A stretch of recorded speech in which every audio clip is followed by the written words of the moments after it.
इस वीडियो में हम लोग ब्रैकेट्स के बारे में जानेंगे, ठीक है। कि मैथमेटिक्स में अगर तीन टाइप का ब्रैकेट्स आता है तो तीनों का मतलब क्या होता है। क्योंकि अगर ब्रैकेट्स के बारे में जानेंगे तभी आगे जाके हम लोग इनइक्वालिटी पढ़ पाएंगे और वेवी कर्व मेथड पढ़ पाएंगे, जो कि बहुत इंपॉर्टेंट पार्ट है। अगर वेवी कर्व मेथड आता होगा तभी हम लोग क्वाड्रेटिक इक्वेशन में बढ़ पाएंगे आगे, या किसी भी आईआईटी जेईई के क्वेश्चन को अटेम्प्ट कर पाएंगे। तो स्टार्ट करते हैं ब्रैकेट्स के बारे में, ठीक है। तो सबसे पहला चीज जो है ना, वो है ये कैपिटल वाला ब्रैकेट। ऐसा ब्रैकेट लिखा हुआ था, ये ब्रैकेट। इसका कुछ मतलब होता है। इसका क्या मतलब है कि अगर यहाँ पे हम लोग ले रहे हैं 2 पॉइंट, अगर लिए 3 से लेकर 5, जब ये ब्रैकेट को हम लोग डिफाइन करते हैं तो ब्रैकेट को हमेशा पेयर ऑफ पॉइंट्स में डिफाइन करते हैं। मतलब यहाँ 2 नंबर ही होना चाहिए, ठीक है। एक नंबर से काम नहीं चलेगा और 2 से ज्यादा भी नहीं होना चाहिए। अब ये ब्रैकेट का मतलब क्या होता है? तो ये ब्रैकेट का मतलब होता है all the numbers between 3 and 5 including 3 and 5, ठीक है। 3 और 5 को लेके सारा नंबर जिसमें 3 भी आ जाएगा और 5 भी आ जाएगा।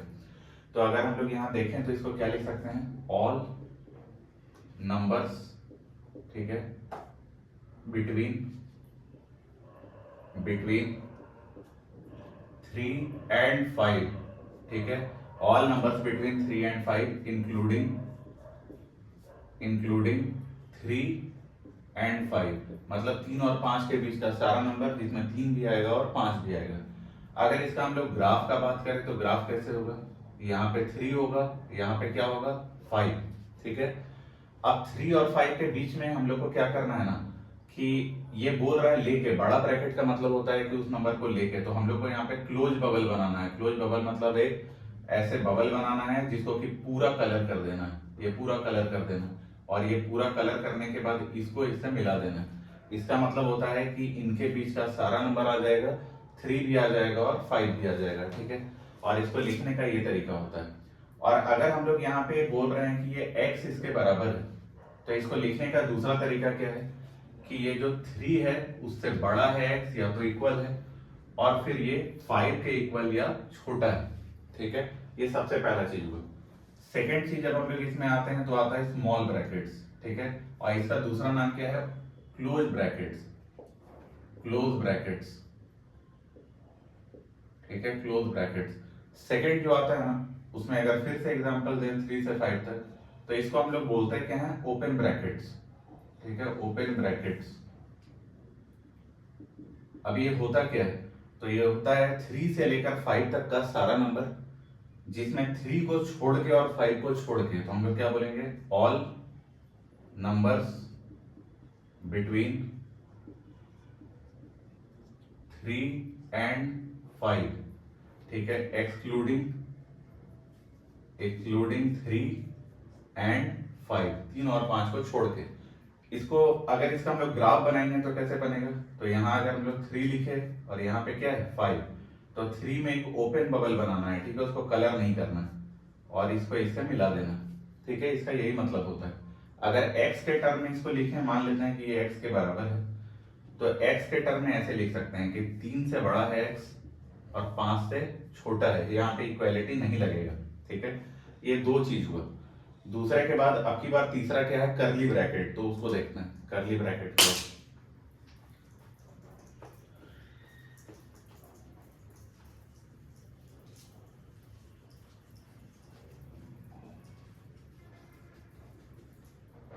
जब बात करली ब्रैकेट का हो रहा है थर्ड, तो वो ऐसा आएगा, ठीक है। अब करली ब्रैकेट का जब बात कर रहे हैं तो कोई जरूरी नहीं कि 2 नंबर हो। करली ब्रैकेट में 1 नंबर, 2 नंबर, 3 नंबर, या एक भी नंबर नहीं, कुछ भी हो सकता है। तो अगर करली ब्रैकेट में हम लोग यहाँ पे 1, 2 और 3 लिख रहे हैं ना, और यहाँ x इक्वल टू लिख रहे हैं, तो इसका मतलब होता है कि हम लोग सिर्फ इसी नंबर के बारे में बात कर रहे हैं, ना इसके पहले, ना इसके बाद, ना कुछ और। इसका मतलब है कि x equal to 1, comma x equal to 2 and x equal to 3। इसका यही मतलब होता है, ठीक है। मतलब एग्जैक्ट हम लोग इसी पॉइंट के बारे में बात कर रहे हैं। तो हम लोग तीनों ब्रैकेट के बारे में जान गए कि तीनों ब्रैकेट का मतलब क्या होता है। तो आपके लिए अगर एक क्वेश्चन हम दें कि इसका मतलब क्या होता है, ये 1 से लेकर अगर हम लोग यहाँ 3 ऐसे लगा दें, तो ये वाला ब्रैकेट कौन सा है? क्लोज, ठीक है। और ये वाला ब्रैकेट कैसा है? ओपन। इसको x के टर्म में लिखेंगे तो क्या लिखेंगे? 1 में है क्लोज, तो यहाँ इक्वल टू का साइन दे देंगे, फिर यहाँ पे x, और यहाँ पे ओपन है, मतलब यहाँ पे इक्वल टू का साइन नहीं देंगे, जहाँ पे ओपन वहां इक्वल टू का साइन नहीं देंगे, जहाँ क्लोज वहां इक्वल टू का साइन देंगे। अब अगर हम लोग इसको ग्राफ में लिखें तो कैसे होगा, ये 1 है और ये क्या है 3 है, ठीक है। 1 को लेके मतलब इसको लेके और 3 को छोड़ के, तो छोड़ के मतलब बबल, ओपन बबल, यहाँ क्लोज बबल, और इसको यहाँ से यहाँ तक मिला देंगे, तो ऐसे इसको लिखा जाता है। इसका मतलब क्या होता है, इसका मतलब होता है all the numbers between 1 and 3 including 1 and excluding 3। तो हम लोग क्या बोलेंगे, all the numbers between 1 and 3, ठीक है, इंक्लूडिंग 1 एंड एक्सक्लूडिंग 3। तो यही था मेरा ब्रैकेट्स, ठीक है। सबसे पहले ये बात हम लोग को पता होना चाहिए। दूसरा एक और छोटा सा कॉन्सेप्ट के बारे में बात करते हैं, ठीक।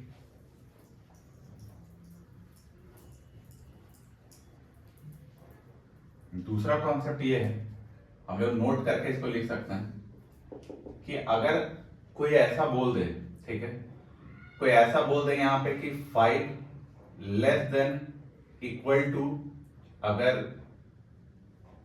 3 है, ठीक है, 5 लेस देन इक्वल टू 3, या तो क्वेश्चन को चेंज करते हैं, अगर बोले 5 ग्रेटर देन इक्वल टू 3 है, तो ये स्टेटमेंट करेक्ट है या रॉन्ग है। कोई अगर बोले कि क्या है, करेक्ट है या रॉन्ग है, तो कोई देखेगा बोलेगा कि अरे 5 3 से बड़ा है, इक्वल भी है, तो सबका नजर इसमें जाएगा, ये इक्वल वाले में, और सोचेगा 5 3 के इक्वल तो हो नहीं सकता है, तो ये क्या हो गया, गलत हो गया, जबकि ये रॉन्ग स्टेटमेंट है। हम लोग वो बोल गलत रहे हैं, ये सही लिखा हुआ है, ये अपने आप में सही लिखा हुआ है। कैसे, कभी भी अगर a greater than equal to b लिखा रहता है ना, उसका मतलब होता है, इसको हम लोग कैसे पढ़ते हैं, either a greater then b और a इक्वल टू b। इसका मतलब क्या होता है, अगर ये स्टेटमेंट सही है, करेक्ट है, तो ये मेरा करेक्ट हो जाएगा। अगर ये स्टेटमेंट रॉन्ग है, सिर्फ ये करेक्ट है, ये रॉन्ग हो गया, मतलब ये करेक्ट है, ये रॉन्ग है, अब की बार ये रॉन्ग है, ये करेक्ट है, तो भी ये मेरा करेक्ट हो जाएगा। और अगर ये भी करेक्ट है और ये भी करेक्ट है, तो भी ये स्टेटमेंट मेरा क्या हो जाएगा, करेक्ट हो जाएगा। तो ये स्टेटमेंट रॉन्ग तभी होगा जब ये भी रॉन्ग हो, ये भी रॉन्ग हो, तभी ये रॉन्ग होगा, ठीक है। इसका मतलब ये दोनों में से अगर एक बात भी सही है, तो ये स्टेटमेंट सही है। तो अगर वैसे हम लोग इसको कंपेयर करें, तो हम लोग देख रहे हैं कि 5 बड़ा है 3 से, या तो 5 इक्वल टू है 3 से, तो 5 इक्वल टू 3 तो नहीं है, एक स्टेटमेंट रॉन्ग हो गया, लेकिन दूसरा तो सही हो गया कि 5 3 से बड़ा है, मतलब ये स्टेटमेंट सही है। तो ये सब छोटा छोटा पॉइंट हम लोग को पता होना चाहिए, ठीक है। नेक्स्ट,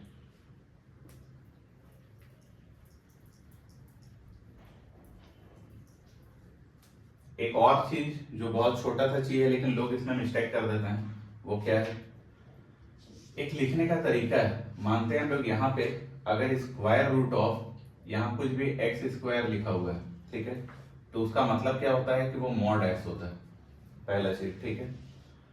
फिर यहाँ पे अगर फोर्थ रूट ऑफ एक्स का पावर 4 लिखा रहे तो वो भी क्या होता है, मॉड एक्स बाहर आता है, एक्स नहीं आता है, मॉड एक्स। तो वैसे चलते चलते अगर यहाँ पे कोई भी 2n हो, 2n मतलब n में 1 2 3 4 कुछ भी रखेंगे तो यहाँ तो इवन आ गया, और यहाँ भी अगर x का पावर 2n है तो भी वो क्या आएगा, मॉड x आएगा, ठीक है। अब मॉड x का क्या मतलब है, अंदर चाहे पॉजिटिव हो या नेगेटिव हो, बाहर हमेशा पॉजिटिव आएगा, ठीक है। अंदर अगर कोई भी नंबर हो, बाहर क्या आने वाला है, हमेशा पॉजिटिव आने वाला है, ये पहला चीज।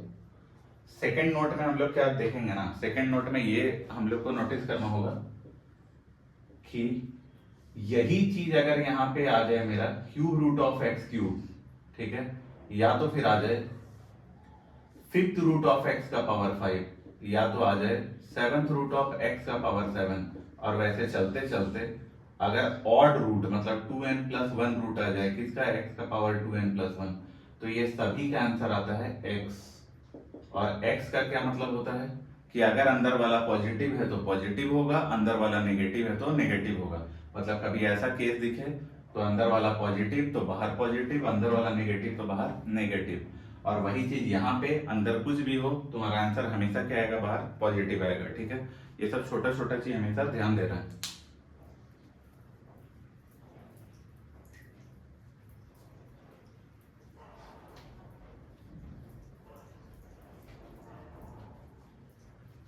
तो हम लोग ये छोटा सा चीज बेसिक मैथ के बारे में जान गए, थोड़ा सा इनइक्वालिटी के बारे में भी जान लेते हैं। तो इनइक्वालिटी के बारे में ये बताना चाहेंगे, इनइक्वालिटी, क्योंकि इसके बारे में थोड़ा जानेंगे ना तभी सॉल्व होगा मेरा वेविकर मेथड का क्वेश्चन। तो इनइक्वालिटी में बस बेसिक कुछ बात करेंगे, ठीक ना। जैसे फॉर एग्जांपल सबसे पहला कि ऐसे साइन रहता है ना, अगर ये ए और यहाँ बी लिखा रहता है, इसका मतलब क्या होता है, जिसके साइड इसका मुंह खुला रहता है वो क्या होता है, बड़ा होता है। मतलब ये क्वांटिटी क्या होता है, बिगर, ठीक है, और ये क्या होता है, स्मॉलर, ठीक है। तो इनइक्वालिटी जब भी हम लोग सॉल्व करेंगे ना, तो हम लोग को कुछ पॉइंट्स पे ध्यान देना है। पहला, इनइक्वालिटी को सॉल्व करते समय आराम से समझ लेना है कि ये इनइक्वालिटी नहीं है, ये क्या है, इक्वालिटी है, और क्वेश्चन को हम लोग को सॉल्व कर लेना है। बस कुछ कुछ पॉइंट है उसमें ध्यान देना है, वो इनइक्वालिटी में अलग हो जाता है, इक्वालिटी में अलग हो जाता है, ठीक है। दूसरा बात अगर हम लोग यहाँ पे ध्यान दें तो क्या है कि अगर यहाँ पे कोई एक नंबर है, ये a ग्रेटर देन b है, ये तो हम लोग जान रहे हैं, और कोई नंबर है k, वो k कोई नंबर, कोई भी पॉजिटिव नंबर है अगर k, तो अगर हम इधर k को ऐड करेंगे ना, और तो इधर भी हम लोग k को ऐड करें, तो इनइक्वालिटी में कोई चेंज नहीं होता। वही चीज अगर हम लोग यहाँ से भी माइनस करते हैं, यहाँ से भी माइनस करते हैं, तो भी इनइक्वालिटी में चेंज नहीं होता है। थर्ड जो बहुत इंपॉर्टेंट पॉइंट है वो क्या है कि मान लेते हैं कि k अब की बार ग्रेटर देन 0 है, k पॉजिटिव है, तो अगर हम लोग k से a को मल्टीप्लाई कर दिए, ठीक है, और k से b को मल्टीप्लाई कर दिए, तो इनइक्वालिटी का साइन चेंज नहीं होता है। मतलब पॉजिटिव नंबर से दोनों साइड मल्टीप्लाई करें तो इनइक्वालिटी का साइन चेंज नहीं होता है। फोर्थ, अगर k हम लोग मान लेते हैं कि लेस देन 0 हो, k लेस देन 0 का मतलब क्या होता है कि k नेगेटिव है। अगर k नेगेटिव है और तब हम लोग अगर k से मल्टीप्लाई कर दें तो इनइक्वालिटी का साइन चेंज हो जाता है, ठीक है। ये सबसे इंपॉर्टेंट बात है जो इनइक्वालिटी में आगे पूरा काम देने वाला है, ठीक है। तो इसको हम लोग को खासा ध्यान देना है। इसके बाद अगर हम लोग बात करें फिफ्थ पॉइंट का, तो फिफ्थ पॉइंट हम लोग ऐसा बोल सकते हैं कि अगर यहाँ पे फिर से वही चीज है कि a ग्रेटर देन b है, ठीक है, और आपकी बार a और b दोनों क्या है, पॉजिटिव, a और b दोनों पॉजिटिव, तो अगर हम लोग इसका स्क्वायर करते हैं ना, a square greater than b square, तो स्क्वायर करने के बाद जो पहले बड़ा था अभी भी वही बड़ा रहेगा, ठीक है। और 6 जब हम लोग देखें कि a और b जब लेस देन 0 है, मतलब दोनों क्या है, नेगेटिव नंबर है, तब जब हम लोग स्क्वायर करेंगे ना तो इनइक्वालिटी चेंज हो जाएगा। अब जितना भी बात हम लोग बोले उसको थोड़ा देखते हैं एग्जाम्पल के साथ, ठीक है। तो अगर हम लोग इसका एग्जाम्पल लेना स्टार्ट करें तो सबसे पहला चीज लेते हैं एग्जाम्पल 1। अगर हम लोग यहाँ पे बोलें कि 3 बड़ा है 1 से, सही बात है, और हम लोग को एक पॉजिटिव नंबर ले लेते हैं 2, हम लोग ले लेते हैं कि k का वैल्यू क्या है 2, हम लोग इसको देख रहे हैं, इसको जस्टिफाई कर रहे हैं, ठीक है। तो अगर 2 को हम लोग यहाँ पे ऐड करें तो 2 को इधर भी ऐड करेंगे, तो हम लोग यहाँ देखें कि 5 ग्रेटर देन 3, सही बात है ही।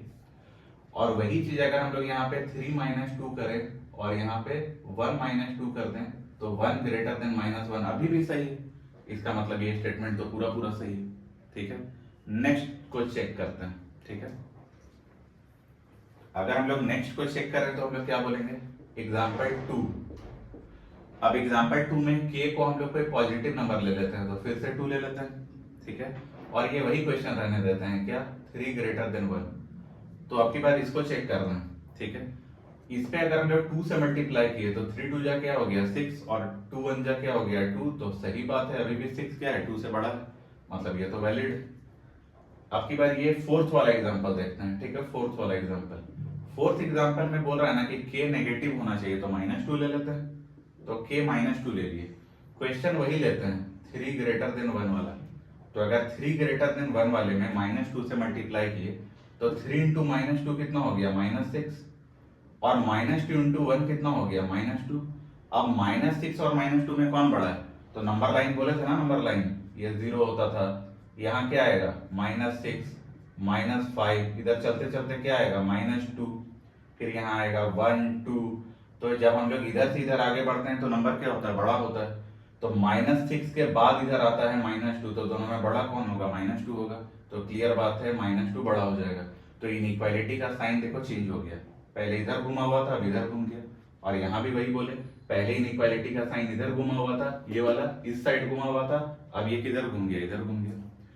तो अभी तक हम लोग सारा एग्जांपल जस्टिफाई कर चुके हैं, ठीक है। अब लास्ट इसको देखते हैं, ठीक है, ये वाले को देखते हैं कि सही है या नहीं।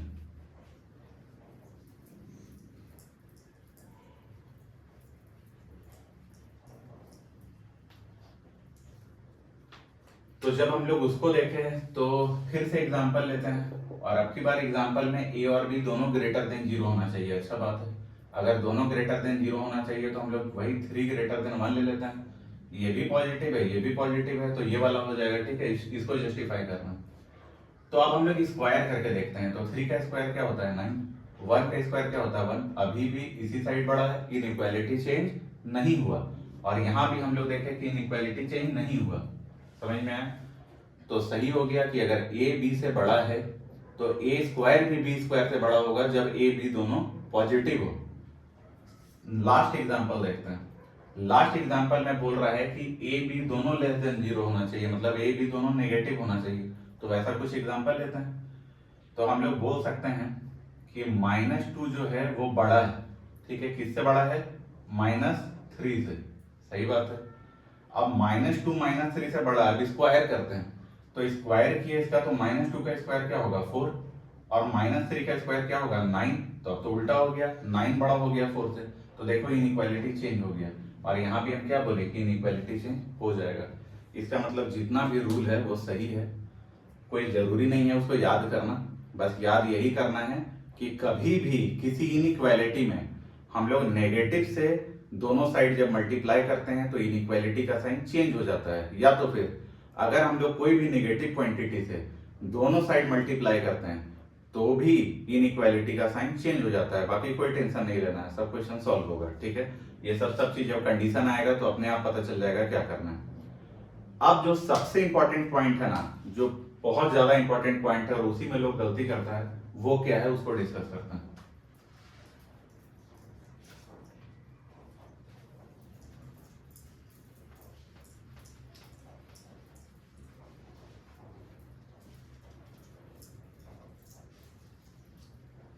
वो क्या है उसको भी हम लोग नोट करके लिख सकते हैं, ठीक है। वो नोट करके लिख सकते हैं कि कभी भी क्रॉस मल्टीप्लाई जब हम लोग को करना हो, जैसे इक्वालिटी में हम लोग क्रॉस मल्टीप्लाई करते हैं ना, वैसे इनइक्वालिटी में भी करते होंगे। तो जब भी हम लोग क्रॉस मल्टीप्लाई करते हैं तो ऐसे एलिमेंट का क्रॉस मल्टीप्लाई हम लोग नहीं कर सकते हैं जिसका हम लोग को साइन नहीं पता है। तो हम लोग क्या बोलेंगे, वी कैन नॉट, ठीक है, क्रॉस मल्टीप्लाई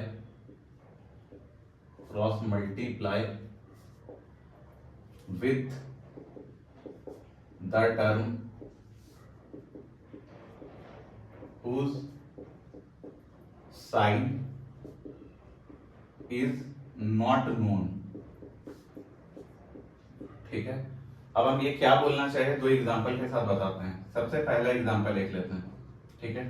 सबसे पहला एग्जांपल है कि अगर यहाँ मेरा दिया हुआ है 3 + x, ठीक है, divided by 2 greater than 2 - x, बोला इसको सॉल्व करो। तो अगर इसको हम लोग सॉल्व करेंगे तो सिंपल सा बात है कि ये डिवाइडेड बाय 1 है, तो क्रॉस मल्टीप्लाई करेंगे। हम क्या बोले थे कि ये ग्रेटर देन और लेस देन जो इनइक्वालिटी होता है ना, उसको इक्वालिटी समझ के क्वेश्चन को सॉल्व करना है। मान लेना है कि ये इक्वालिटी है, और जो भी काम हम लोग इक्वालिटी में करते थे उसको यहाँ करना है, ठीक है। एकदम आराम से वही काम करना है। लेकिन वो दो काम अगर गलती से किए कि माइनस से मल्टीप्लाई और माइनस से डिवाइड, तो बस इसका साइन क्या हो जाएगा, चेंज हो जाएगा, ठीक है। तो जब 1 से इसको मल्टीप्लाई किए तो ये क्या आ गया 3 + x। 2 से इसको मल्टीप्लाई कर सकते हैं कि नहीं, तो हम लोग देखे अरे क्रॉस मल्टीप्लाई कर रहे हैं क्या, हाँ। तो अगर क्रॉस मल्टीप्लाई कर रहे हैं तो यहाँ पे क्या है 1, और 1 पॉजिटिव नंबर है, मतलब हम लोग को इसका साइन पता है। साइन पता है तो आराम से करो, कोई दिक्कत नहीं। और अगर क्रॉस मल्टीप्लाई किए तो साइन उसका है क्या, पॉजिटिव, और पॉजिटिव वाले से करने से कोई टेंशन नहीं है कि क्योंकि साइन चेंज नहीं होगा। वही अगर ये नेगेटिव रहता और हम लोग क्रॉस मल्टीप्लाई कर देते ना, तो इसका साइन क्या हो जाता, चेंज हो जाता। अब इसको देखें, ये क्या है 2, और 2 कैसा नंबर है, पॉजिटिव नंबर है। तो साइन पता है तो क्रॉस मल्टीप्लाई पॉसिबल है, और क्रॉस मल्टीप्लाई पॉसिबल के साथ साथ इनइक्वालिटी चेंज नहीं होगा। तो यहाँ क्या लिखेंगे 2 × 4 - 2x, ठीक है। अब आराम से सॉल्व करते हैं जैसे किया जाता है। -2x उठ के अगर इधर आएगा तो क्या हो जाएगा, +2x। तो x और इधर वाला +2x कितना हो गया, 3x ग्रेटर देन, ठीक है, 3 को उधर भेज दो तो 4 - 3 क्या हो गया, 1। कोई बोलेगा सर ये माइनस इधर आ रहा है तो इनइक्वालिटी चेंज नहीं होगा। अरे प्लस माइनस करने से नहीं होगा, हम मल्टीप्लाई और डिवाइड का बात कर रहे हैं, ठीक है। तो अब आया 3x ग्रेटर देन 1। अब बात ये है हम लोग को x निकालना था, ठीक ना। तो x के साथ 3 मल्टीप्लाई में, और 3 कैसा नंबर है, पॉजिटिव नंबर। तो पॉजिटिव नंबर से अगर दोनों साइड डिवाइड करेंगे तो इनइक्वालिटी चेंज नहीं होगा। तो x कितना आ जाएगा, ग्रेटर देन 1/3। अब इसको लिखने का क्या तरीका है, तो इसको लिखने का तरीका है कि अगर x ग्रेटर देन 1/3 है, मतलब x बिलोंग्स टू 1/3 से, 1/3 से कहां तक, इन्फिनिटी तक। और एक बात और नोट करना है कि जब भी इन्फिनिटी या माइनस इन्फिनिटी हम लोग लिखते हैं ना, इन्फिनिटी या माइनस इन्फिनिटी, तो उसमें हमेशा छोटा ब्रैकेट लेते हैं, ठीक है। हम लोग क्या करेंगे, यहाँ नोट करके पहले ही लिख लेते हैं कि जब भी हम लोग इन्फिनिटी या माइनस इन्फिनिटी लेंगे, ठीक है, in case of infinity or minus infinity we always take smaller bracket,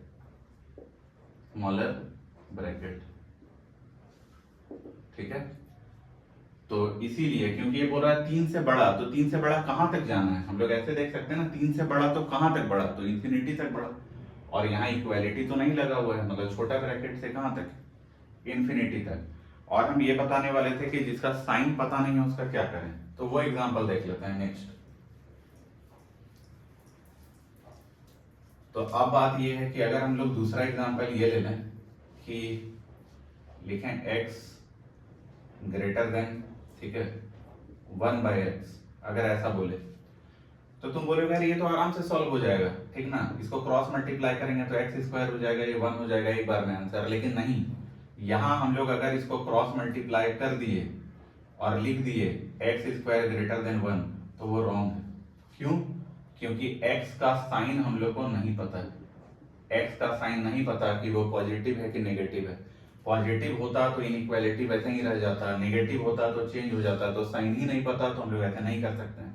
उस केस में क्या करेंगे, तो जब भी ऐसा केस आ जाए तो हम लोग इसको पूरे को उठा के इधर ले आएंगे, क्रॉस मल्टीप्लाई नहीं करेंगे। तो अगर इसका साइन है क्या, प्लस, तो जब इधर आएगा तो वो क्या हो जाएगा, माइनस, ठीक है। अब इसको हम लोग सॉल्व कर देंगे, और इसको जो हम लोग सॉल्व करते हैं वही सॉल्व करने के तरीके को हम लोग बोलते हैं वेवी कर्व मेथड से सॉल्व करना, ठीक है। वो हम लोग नेक्स्ट क्लास में देखेंगे कि कैसे वेवी कर्व मेथड से सॉल्व करते हैं। पहले एक क्वेश्चन हम आपको सॉल्व करके दिखाते हैं, छोटा सा ब्रैकेट वाला क्वेश्चन, और एक क्वेश्चन आपके लिए होमवर्क।